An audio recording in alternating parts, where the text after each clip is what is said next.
आप सभी को मेरे तरफ से जय भीम, नमो बुद्धा, जय भारत, जय संविधान, जय लोकतंत्र, जय मूल्यवासी। परम पूज्य विश्व रत्न डॉक्टर बाबा साहब भीमराव अम्बेडकर जब बैरिस्टर बनकर के 1923 में लंदन से भारत लौटे, तो लौटने के साथ ही बाबा साहब भीमराव अम्बेडकर के साथ बस वही क्या व्यवस्था था, जातिवाद, भेदभाव, ऊंच नीच का व्यवस्था लागू हो गया था। और बाबा साहब के देख करके लोग घृणा मानते थे, अपमानित करते थे, उनको महार करके पुकारते थे, उन्हें जाति व्यवस्था का नाम पे शोषण करते थे। अब सोचिए, डॉक्टर बाबा साहब भीमराव अम्बेडकर लंदन से बैरिस्टर बन के आए, और उस समय में डॉक्टर बाबा साहब भीमराव अम्बेडकर के पास 32 डिग्रियां थी, और 32 डिग्रियां के साथ साथ वह 9 भाषा के ज्ञाता थे। जैसे उसका डिग्री है LLB, DSc, बार एट लॉ, बैरिस्टर इत्यादि। और मैं भाषा के बारे में बता देता हूँ, जैसे हिंदी, इंग्लिश, गुजराती, मराठी, जर्मन, संस्कृत, पालीक्रम इत्यादि। इस तरह से बाबा साहब के पास 9 भाषा के नॉलेज थे। आप सोच सकते हैं उस समय में डॉक्टर बाबा साहब भीमराव अम्बेडकर पूरे विश्व में अपने समय में 6 विद्वानों में से एक विद्वान रह चुके हैं। डॉक्टर बाबा साहब भीमराव अम्बेडकर उतना अधिक पढ़ा लिखा व्यक्ति, जिसके पास 32 डिग्री और 9 भाषा का नॉलेज हो, उनके साथ इतना जातिवाद, इतना व्यवस्था खराब था पूरा भारत में। और बाबा साहब सोचे कि मेरे जैसे इतना पढ़े लिखे लोग के साथ जब इस तरह का व्यवहार होता है, इस तरह का जातिवाद का सामना करना पड़ता है, और ऐसे बहुत सारे लोग हैं जो हमारे समाज के जो पढ़े लिखे नहीं हैं, उनके साथ कितना अत्याचार होता होगा, कैसे वो लोग रहते होंगे। तब डॉक्टर बाबा साहब भीमराव अम्बेडकर ने वकालत शुरू किया। जब डॉक्टर बाबा साहब भीमराव अम्बेडकर वकालत शुरू किया, तो उसे मुंबई के हाई कोर्ट में बैठने के लिए जगह नहीं मिलता था, और सवर्ण समाज के जो वकील थे, जो जज थे, वो उनको क्या कहते थे जानते हैं? उनको कहते थे, देखो महार आ गया, महारों का वकील आ गया, यह कह करके उनको अपमान करते थे। लेकिन बाबा साहब जानते थे कि मेरे साथ बचपन में ऐसे हुआ और अभी भी वैसे हुआ, क्योंकि बाबा साहब समझ गए थे कि भारत में जो जातिवाद का जो नियम है, जो तरीका है, कितना गंदा और घटिया है, और कितना गिर चुका है। यहाँ का जो सवर्ण समाज के लोग जो अपने आप को ऊंचे और दूसरे समाज के व्यक्ति को नीचे मानते हैं।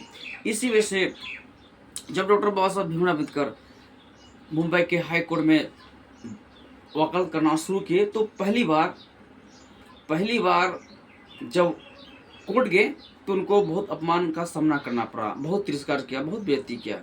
और एक समय ऐसा आया कि कोई भी केस उसके पास नहीं आते थे, और बाबा साहब भीमराव अम्बेडकर खाली हाथ कोर्ट जाते थे और खाली हाथ कोर्ट से घर आ जाते थे।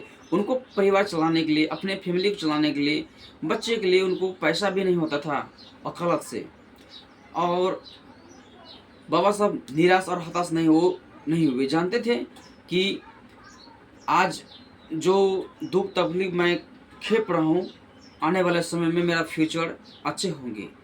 और अचानक क्या हुआ कि महाराष्ट्र में ही ब्राह्मण और गैर ब्राह्मण के बीच में लड़ाई हो गया। ब्राह्मण समाज के जो लोग थे वो नेता थे, और गैर ब्राह्मण समाज के लोग वो उनका विरोधी थे।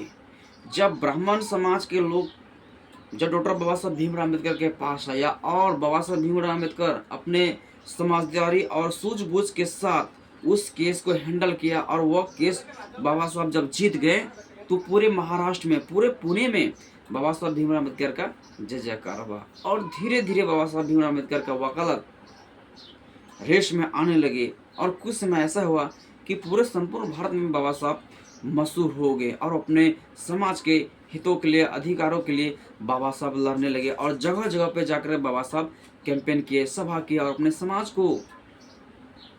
अपने समाज के लोगों को शिक्षा के बारे में बताना शुरू किया, कि उनको पता था कि शिक्षा कितना जरूरी है। और एक समय ऐसा आया कि कोर्ट में बाबा साहब को बैठने के लिए जगह नहीं था, और सभी ब्राह्मण समाज के लोग उनको अपमान करते थे। खास करके जो वहाँ के जो वकील थे, वो उनसे घृणा मानते थे और घृणा करते थे, कोई उनसे बात नहीं करना चाहता था। बाबा साहब कोर्ट के सबसे कोने में, सबसे पीछे में जाकर के बैठते थे। मिस्टर मिजनान नाम के एक व्यक्ति थे, उसी ने बाबा साहब भीमराव अम्बेडकर को कोर्ट में बैठने के लिए एक जगह दिए और बाबा साहब अपने ईमानदारी और निष्ठापूर्वक इस तरह से बेहतर केस को लड़े और इस तरह से लोग को नीयत दिलाएं। धीरे धीरे बाबा साहब का जो प्यार है सबके दिलों में होने लगा। और बाबा साहब के पास खास करके ऐसे केस आते थे कि जितने का एक भी परसेंटेज में कोई उम्मीद नहीं था।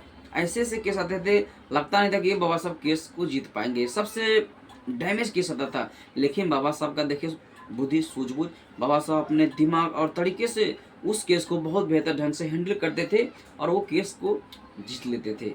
इसी वजह से धीरे धीरे बाबा साहब दलित के